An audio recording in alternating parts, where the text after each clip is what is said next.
ላይክ አድርጉ ለማለት እወዳለሁ ማለት ነው። ያው በፍቃደኝነት ነው በግዴታ አይደለም።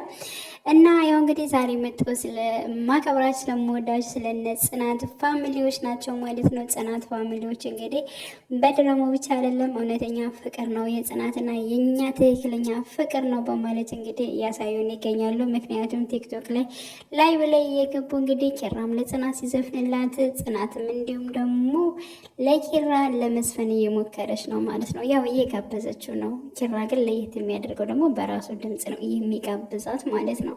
እና ፋሚሊዎች ሁላቸውንም ማለት ነው እነሱ ሳይቀሩ እንግዲህ እስካሁን ቤቲ ነው ያላየዋት ማለት ነው። ክብሩም ራሱ አይቼዋለሁኝ እና በአንድ ላይ ተሰብስበው ቲክቶክ ላይ ማታ ላይ ሲጫወቱ እያመሻሉ እስከ ምሽቱ 7 ሰዓት 8 ሰዓት ምናምን እያመሻሉ ማለት ነው። በአንድ ላይ እነ ናሆሜ ምሩም ኪራ ጽናት ሌሎችም ማለት ነው እና አንድ ላይ በመንጣት ሲጫወቱ ከአድናቂዎቻቸው ጋራ በስነ ስርዓት እንትን ይላሉ ማለት ነው።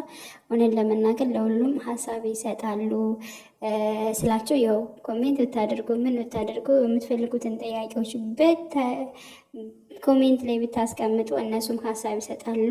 እንዲሁም ደግሞ ከእነሱም ጋር ደግሞ ማውራትም አድናቆታቸው መግለጽም ትችላላችሁ ማለት ነው። እና በጣም ደስ የሚሉ ፋሚሊዎች ናቸው። እዚህ ጋር ደግሞ ከካሜራ ጀርባ ናቸው ማለት ነው።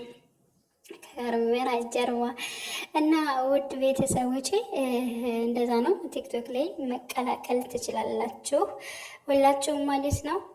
ዛሬ ያው ይለቀቃል እንግዲህ ቀጣዩ ፓርት በጉጉት እንጠብቃለን። ከሰዓታት በኋላ ይለቀቃል እና እጅግ በጣም ያው በጉጉት ነው የምንጠብቀው። ምክንያቱም እንግዲህ የኪራ ሊያገባት ወይንም ደግሞ አባቱ ያጨላት ቤተሰብ ያጨላት ወደ ቤት ትመጣለች። ጽናት ደግሞ የራሷን ደስታ ትታ ደግሞ ለኪራ ደስታ ወይም ደግሞ ለቤተሰቦችን ሀሳብ ለማሳካት እንግዲህ ለሰው ደስታ ደግማ ልትኖር ነው ማለት ነው። ግን በዚህ ባይሆን እጅግ በጣም ደስ ይላል።